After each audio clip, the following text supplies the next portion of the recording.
Welcome to Constellations, the podcast from Kratos, where industry leaders share their thoughts and experience on the future of space business, policy, and opportunity. If you like Constellations, please support us by giving a rating and review on iTunes. And don't forget to share this podcast online to help our community grow. Welcome to Constellations, the podcast from Kratos. My name is John Gilroy, and I'll be your moderator. Our guest today is Shivaprakash Muruganandham. He's an analyst for a company called Northern Sky Research. People call it NSR. Today, we're going to do an interview right from the floor of Satellite 2020, and we're going to turn our attention to innovation, new approaches to satellites, virtualized networks, and dynamic ground stations. You know, the space industry today has experienced massive growth and innovation, especially from a satellite perspective, from HTSs all the way to small sats. The ground system has not developed at the same pace and risks becoming a bottleneck to realizing these new capabilities in the sky. Shiva today works for Northern Sky Research, is a leading global market research and consulting firm focused on the satellite and space sectors. Shiva will share insights from a recent NSR report entitled Satellite Ground Network Virtualization. It outlines how the ground segment needs to become more virtual, software-defined, and cloud-centric to meet the needs of newer satellites. So Shiva, you having fun at the show today? So far, so good. Yeah, walk around, talk to new people. Yeah, good. Learning something new each day. Lots of innovations floating around here. Yeah. And there's been a lot of innovations in small sats and high throughput satellites and software-defined payloads. So, why hasn't the ground segment kept pace with these innovations? Sure, thanks for that, John. So, it is like you said, there have been a lot of innovations in the space segment. So we've had HTS satellites come through in the past, over the last decade or so, and then now we're having LEO constellations, we're having more satellites being launched with more launch service providers with more satellites per launch, and you have this whole sort of cloudification game that is being touted around as the next big thing in the satellite industry. To answer your question in terms of why the ground has not really kept pace with the space segment, you'll have to see why. What has been driving the space segment in the first place? So you have all these innovations, firstly, like with launch service providers, and there's a lot of I would say venture capital backed new space companies that have been coming into the industry who are sort of driving a lot of the technological innovations on the space segment. And after that is, apart from that, rather, what is lacking, I suppose, on the ground part of it, on the ground part of the equation, is that a lot of the improvements, we have seen improvements on the ground, but a lot of it has been very sort of, in silo-focused sort of incremental performance-driven innovations. So you've had, initially how it traditionally worked in this in the ground segment earlier was that you had this mindset of wanting to own pretty much as much of the entire system as possible. But now that seems to be changing slowly, where you have companies looking to perhaps only own it partially, only parts of their system, wherein they're much more open to sort of outsource some of their requirements. And now you also have new space companies coming into the picture and saying, we will look towards an external provider for pretty much all our use cases. And that is something that's only been happening recently. But like I said earlier, it's mainly just the fact that a lot of improvements on the ground earlier was just very incremental. Shiva, we've done 70 interviews, maybe more than that here. It's the first time I've heard the word cloudification. I guess this is an indication of what's going on here. Yeah, for sure. Good. Yeah. All kinds of new capabilities with these satellites. So how does the ground system avoid becoming the bottleneck to space innovation? Yeah, so with respect to being the bottleneck, I can take the example of, say, one particular segment in the satellite industry with Earth observation, right? So like I mentioned, we've seen so many sort of improvements on the space side of it, where you have better sensors, better optical payloads, better radar imaging satellites, and you're talking about launching more and more satellites up there who will downlink larger volumes of data down to the ground. And how will the ground sort of keep up with this pace is, apart from just being very hardware-centric alone, it needs to be able to adapt to a sort of more software-oriented approach. Start thinking about, having a software as a service kind of play, or infra as a service kind of play, or even, start thinking about platforms. And, in such a situation, you're not just, not being a bottleneck to the not being a bottleneck here in this entire value chain, but you're also improving your capabilities to better serve your customers. So if you have those cloud capabilities that allow you to better integrate with, say, existing cloud service providers and their existing product portfolios, you can start having existing customers with those service providers just onboard directly onto your systems or connect directly to your APIs and have better and more cost-effective types of relationships there. A wise man once said, there's nothing new under the sun. Mm-hmm. And if you look at different industries, many of them have looked at this challenge before and moved to the cloud. The telecom industry, the IT industry, they face similar challenges, and it seems like the satellite industry is facing right now. So what can be learned from their experiences? For sure, yeah. One of the first sort of, IT-type organization that moved towards adopting this whole software as a service business model was Salesforce, right? Right. And that is something that you can learn a lot from. And apart from that, one of the big things I would say here that can be learned from the wider IT sector is just, standardization. It's probably one of the most important things that we need to think about on the ground. So, right now we've had multiple different sort of ground system service providers developing their own solutions, developing their own sort of modulation schemes, or adhering to particular built-in specs that is compatible with specific types of flight radios and whatnot. But is there an industry-wide standard in place? Is that something that we are moving towards? That I think that is one of the key things that we can learn from the IT sector. Like take a phone for instance. Whether it's a Nokia or Samsung, you're talking about just whatever components that you need to manufacture one. You have inbuilt standards in place that a lot of different vendors provide you the components with. And if you were here day before yesterday when Elon was talking about reaching out to the mass market with what was it with the UFO on a stick type solution on the ground. He was talking about two things, right? It's got to be plug and play, and it's got to be a system that comes in with just two instructions. It's got to be plug and play. You got to be able to plug it in, and you have to point it at the sky. And to have that kind of ease on the ground, you need to have standards in place. I think if there's anybody listening to this and they have a trepidation about moving to the cloud, they should go to San Francisco and look at that Salesforce building. That's a success story right there. Yeah, that's a documentation that it's been successful. How does a traditional analog RF-based ground system compare to a digital and virtualized one?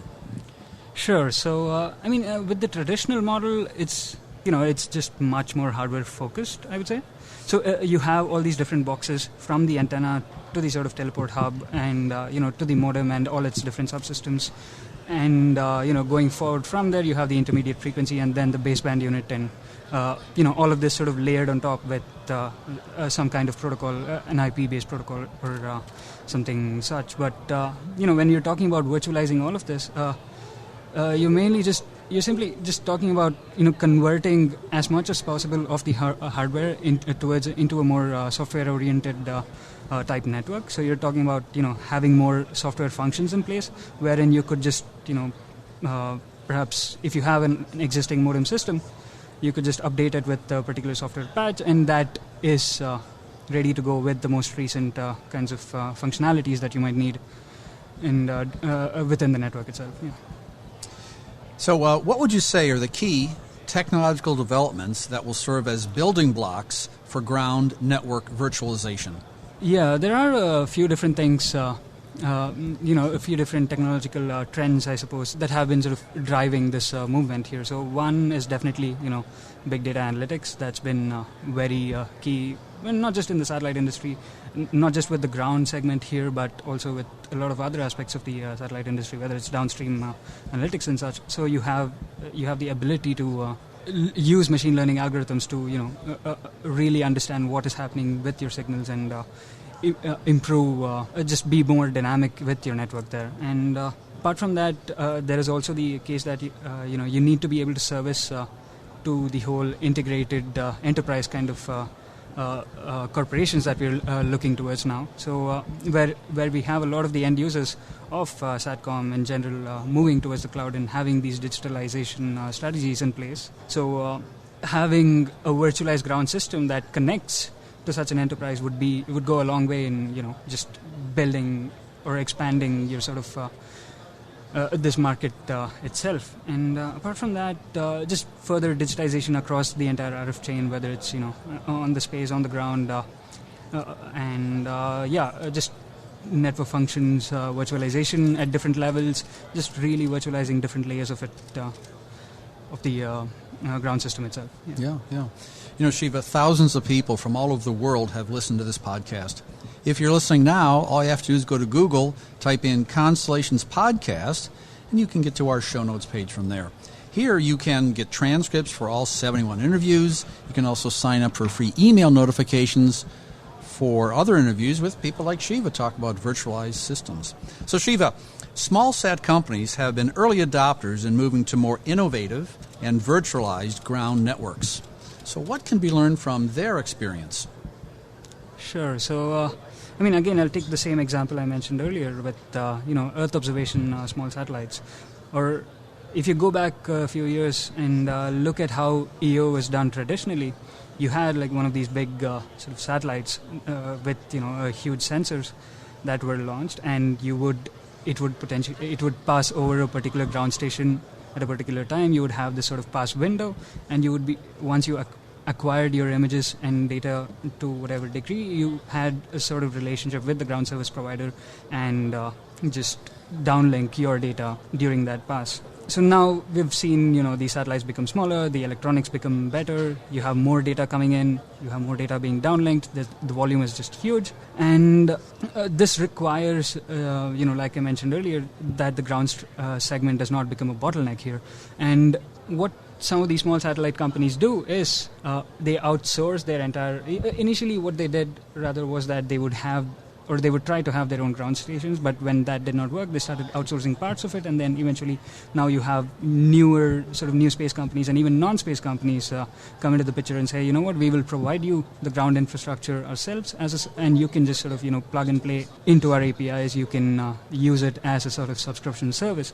And this has changed the game for them quite a bit, or is changing it rather. We are in that transition because what it essentially helps them do is, once they have that sort of data being downlinked onto the ground stations, they're able to immediately or be more efficient with the link to the customers or towards whatever applications that they're building with their in-house teams and technologies for better analytics services, whether it is in maritime or whether it's in agriculture or whatever else. But this is the kind of transition that we've seen in the Earth observation sector and small sats in general, and much of the rest of the SATCOM industry could potentially go the same way as well. Yeah, while you were speaking, I wrote down the word dynamic, and this seems to really, but it gives you the possibilities of configuring things that would best result in outputs for your particular category, isn't it? Yeah, for sure. Yeah, dynamic and being more flexible, right? Yeah. And if it is going to be more software-oriented, you're able to just configure, like you said, to any particular type of customer demand almost immediately, compared to having to possibly just replace an entire box physically. So traditionally, you'd have a silo of information, and now what you're trying to do is flatten that. There's a company in this town called the Silo Smashers. Exactly. So maybe that's what this is doing, is smashing those silos and taking those bricks and using them dynamically for whatever happens to be the current need, because it's going to change. Yeah, that's pretty much exactly what is happening. Yeah.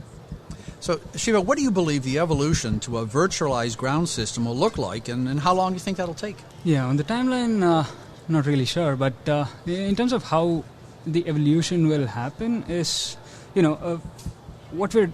I guess you could talk about it in a few different steps. First, you start with connecting, just provide the sort of connection, the base connection that is required between, points of presence on the ground, whether it's for SATCOM or, from space to ground, in the case of data downlinks and data and Earth observation imagery. And then after that, you move on to digitizing and virtualizing this entire structure, and start adding different layers on top of it that are just software applications, to put it bluntly.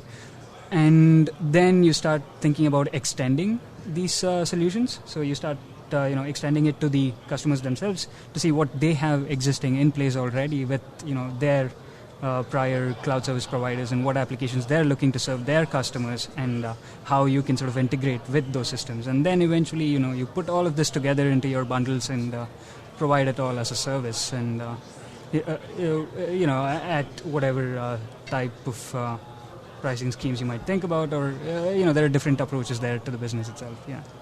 We're recording this from the floor of Satellite 2020. We did several interviews today and a couple interviews yesterday, and the gentleman from yesterday talked about a specific application in the area of oil, And there's so many different applications. The people behind us earlier were doing a show about precision agriculture. Mm-hmm. And I'm sure there's category after category of different areas where this can be applied. So, Shiva, what types of organizations do you think will benefit most from a virtualized ground system, and why is that? Types of organizations that would benefit most, go back to my favorite example here with the Earth observation satellites, because these are the ones that seem to be most, I guess in the immediate future rather, most able to take advantage of such a transition on the ground, because they are so tied into developing things on the cloud already, especially if you look, it's not just the Earth observation satellite operators, but also the entire value chain from there, where you start thinking about value-added services built on top of these satellite images, and then information products where you start adding layers of information on top of the images, and then the whole sort of deep big data analytic type services, whether it's precision ag, oil and gas, like you said, or just a mining conglomerate who wants to know more about their sort of volume of production somewhere. In the industrial world, they talk about the supply chain and how important that is. And in fact, it's top of mind now this time of year, talking about supply chain and securing that. And you use the phrase value chain.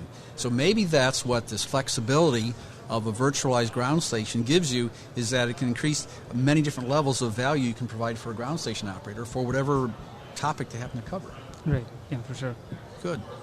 So what becomes possible with dynamic satellites and dynamic ground working in synergy that you really can't accomplish today? Flexibility. So more, it is something that you already alluded to earlier. It is the ability to be able to configure to different needs, to meet different customer needs in a much shorter time scale. And apart from that, being able to just, I suppose the word is provide to a variety of different customers as well. And while that is happening now, I think the sort of addressable market there could be much wider too. So we talk about dynamic capabilities here. So Shiva, how does a more dynamic ground system open up opportunities for the satellite industry to create new business models and move beyond really its core market? New business models in the sense of, you see that happening already to some degree with some of the non-space actors coming into the satellite industry. So you have all these cloud service providers, whether it's an Amazon or a Microsoft, integrating their solutions with, existing SATCOM service providers and their solutions too. And you have this new, type of managed services that are happening, and wherein you just have a much more automated type of, just a service it is, really, where, a customer can just configure whatever they want to whatever type of specifications they might need with a satellite operator, and they're just able to adapt to it instantaneously. That is the eventual goal anyway, or would be, if you're talking about being more dynamic and flexible. Well, here we are in spring 2020, and I saw an image on the internet this morning of a cruise ship docking. And I'm sure when people that were talked about satellite imagery, it never dawned in their mind that it could have impact in the medical world. I mean, this could be a whole new world there. I mean, it just is, there's all these possibilities that dynamically creating systems and satellite and ground stations that you never thought of before. So standardization is kind of a term that people run away from or they run to. And it scares people, it limits some people, it gives people some opportunities. So what role do you think standardization plays from a ground segment perspective, especially as many operators are looking at 5G as an integral part of their strategy? Oh, definitely. So I mentioned this earlier as well, right? But the standardization being one of the key things that we'll have to start thinking about in the ground segment, because without that, what we have is different service providers or systems developers just developing either their own standards or having to cater to different types of schemes and schema and standards that is a much more labor-intensive process. And having industry-wide standards would definitely be very essential in sort of having, in just having this sort of transition happen with the ground. Well, we're kind of limited with our show props here. I don't have a crystal ball. But if I had a crystal ball, I'd hand it to you and maybe get a picture of you gazing into the crystal ball and see where Shiva's going to be in 5 years and where this market's going to be in 5 years. But I'm sure that's part of your job as an analyst to see where things are headed. So if you look into that crystal ball and look at 5 years, how do you believe the ground system will have changed? So it's a long process. We're starting to see virtualization at different levels happen right now, and I think that is definitely going to continue for the coming years. And it's exciting times because it's only now that a lot of the cloud, or rather, if I had to step back and just look at the wider sort of IT and telecom sector, they've been doing this for a while now, and it's only now that the satellite industry seems to be kind of waking up to this whole cloudification strategy and digitalization, and it's starting to, it's hit the space segment already, and now we're thinking about it. We're thinking about software-defined radios already, and now, it's slowly coming on the ground too. And it's a long, drawn-out process, but that's, it is eventually, that is the direction we'll be going towards, where, we're having more and more parts of the system being virtualized, being able to provide to customers much more dynamically. So if we come to the Satellite 2025 show, there may be more software vendors here than actually antenna vendors. Quite and possibly, huh? Yeah. It might just be changing now. Yeah. We're already seeing some software vendors around here. That's a surprise, isn't it? Look at a booth and there's not a piece of hardware there. There could be some software developers talking about software as a service and ground stations as a service too. For sure, yeah. I come from more of a software big data type background itself, and to me it's a bit of a surprise that it's been so slow here. So I don't know how it'll pan out, but I'm hoping that what you say does happen. Yeah. Well, Shiva, unfortunately, we are running out of time. I'd like to thank our guest, Shivaprakash Muruganandham. He's an analyst from Northern Sky Research. Thank you, Shiva. Thanks a lot, John. Thanks for listening to Constellations, the podcast from Kratos. If you like this interview, please subscribe, tell a friend, and give us a review.